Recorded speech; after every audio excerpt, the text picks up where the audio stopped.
Greetings, my friends, and welcome to the first ever review on the Real Movie News podcast, a place for all you real movie fans out there. As I already just stated, this is the first review I've ever done in podcast form. I've been doing plenty of reviews on my blog, realmovienews.net. However, I decided I wanted to change it up.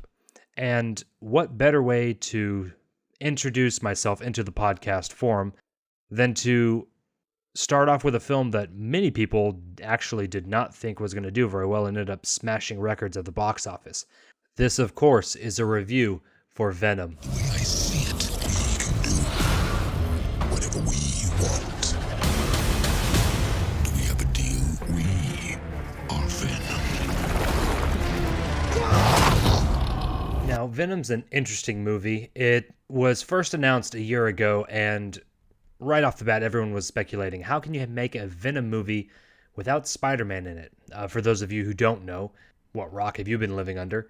But for those of you who don't know, Spider-Man is owned by Sony, not Marvel, even though he's been showing up in all of the Marvel movies lately, in the Avengers and Captain America Civil War.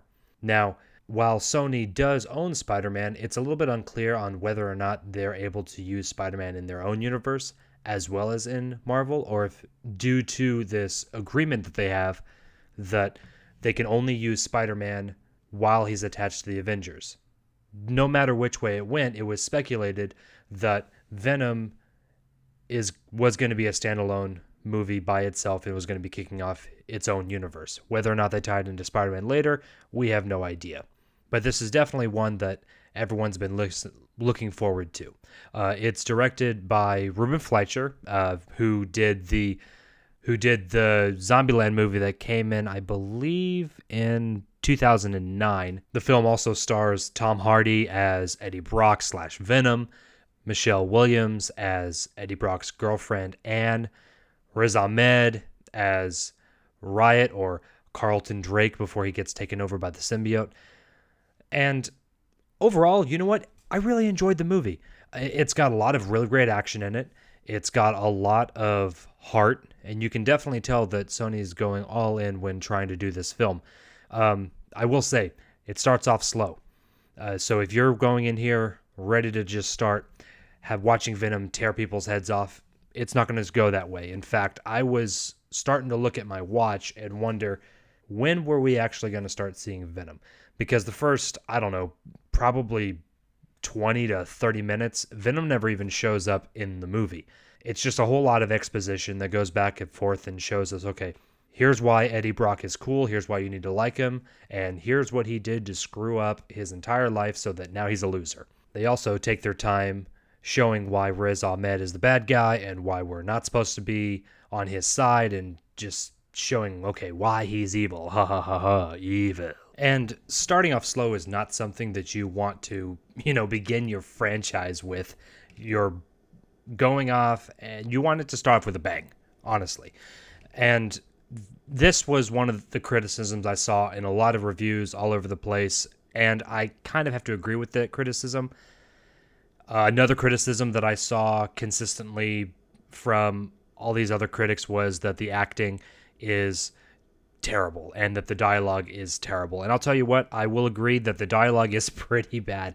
I said this in my review on my blog, that the dialogue is extremely cheesy, and honestly, you're just going to have to go with the flow. It's definitely not the worst dialogue that we've seen in a comic book movie.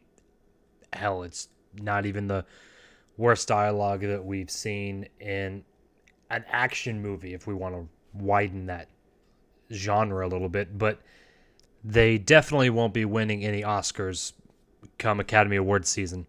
The last thing that I tend to agree with other critics on that I started reading is the editing in this movie. My God, the editing in this movie is enough to really piss a guy off. There are scenes where Tom Hardy's character or somebody else goes into a building and it is broad daylight outside, and he has a 5-minute dialogue session with whoever it is inside. He goes outside and it's the middle of the freaking night. I have zero editing background when it comes to movies and stuff, and I could have pointed that out and said, hey, there's a little bit of a time discrepancy here. Maybe we shouldn't make it broad daylight outside when he's going in and talking, only for 5 minutes to have him walk back outside, and it's the middle of the night.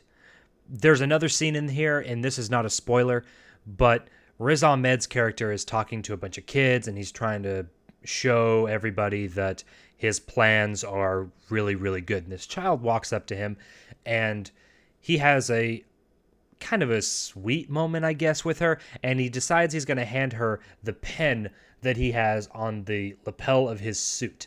Then 45 seconds later, you see him walking down the hallway of this building that he's in, and that pen is on his suit that he literally, and I'm saying literally, had just handed to this kid.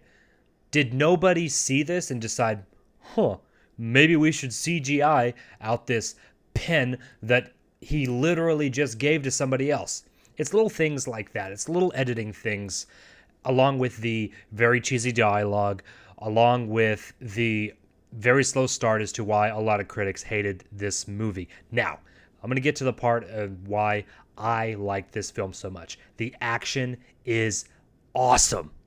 It's really intense. It's very high octane. And on top of that, the dynamic character development between Eddie getting the symbiote known as Venom on him, and how he has to create this relationship between the two and figure out how he can go about and live with this thing, and how he is adapting to his superpowers, but at the same time, Venom's also having to adapt to Tom Hardy's character, who is coming across as a complete loser.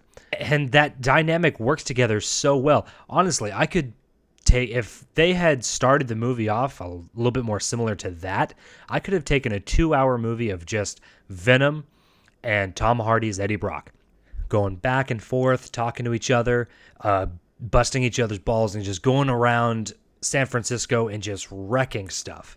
I didn't even have to have any real plot or villain. Let's just get a comedy of these two guys rolling about. Let's get a road trip. Honestly, let's get a road trip movie for Tom Hardy and Venom. They're not going to fight anybody. They're just going to go around and visit several places in the United States. And tell you what, I'm all up for it, because this dynamic that they bring is something special, and I really, really hope that it's something that they can bring to the forefront in the sequel that surely this movie is going to end up getting. Now, I'm going to admit, there's a reason that a lot of critics were really hating on this movie. It's not the best thing ever.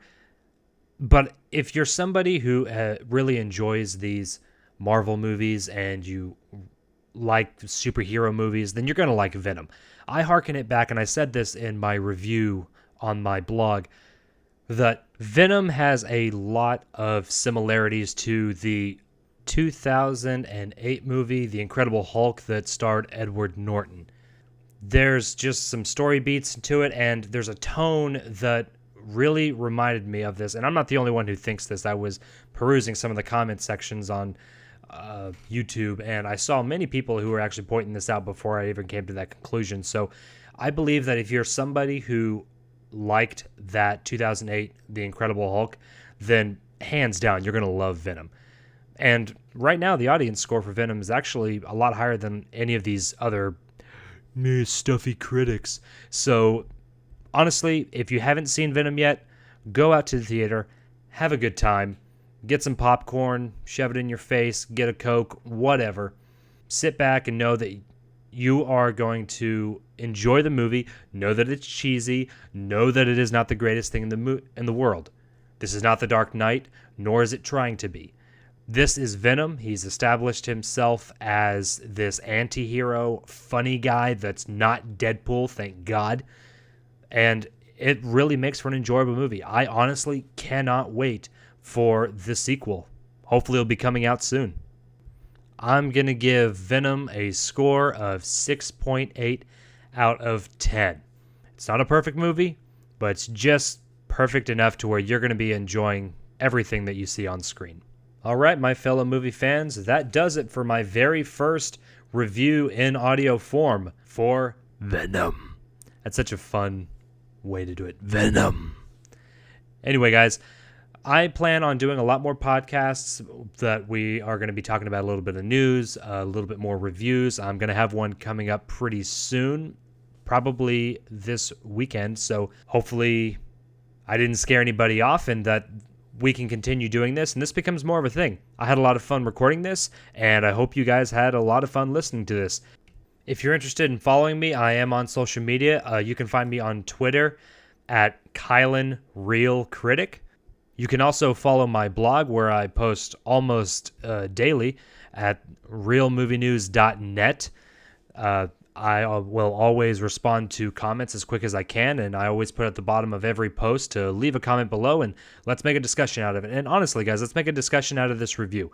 I wanted this to be as interactive as possible, and I'm hoping to create a community where all of us real fans of movies can just sit around and talk about either news or reviews or whatever our favorite things are.